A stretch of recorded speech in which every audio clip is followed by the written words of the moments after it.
shown you two good carving grips, low angle, high angle grips, which I use 99% of the time. I just want to spend a few moments telling you of a few grips that I think you should avoid. The first grip is what I call a backhanded grip, where the hand is cranked back and the knuckles are on the wood. This means that the cutting angle is really high.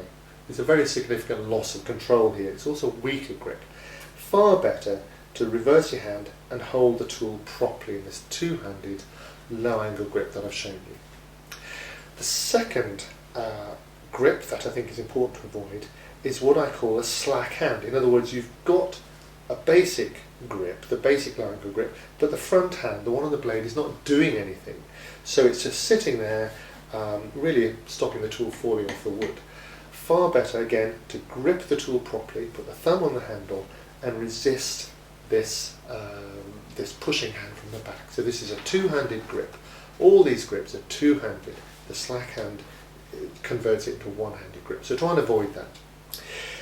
The third thing to avoid is what I call shunting. In other words, where moving the tool backwards and forwards quickly, backwards and forwards to make your cut. Far better to make long, fluid strokes, being in control, very efficient way of working.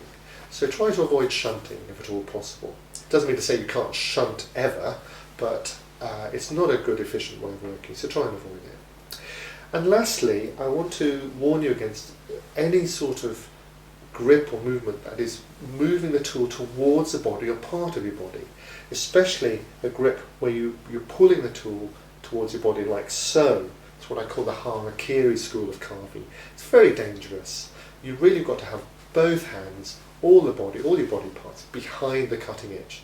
That way you can't accidentally shunt forward into you. So try and avoid that one. So 4 things to avoid.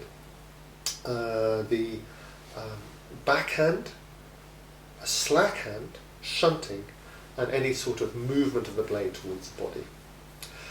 Practice a low angle and high angle grip, and I'll see you through all the carving you need to do. Cheers.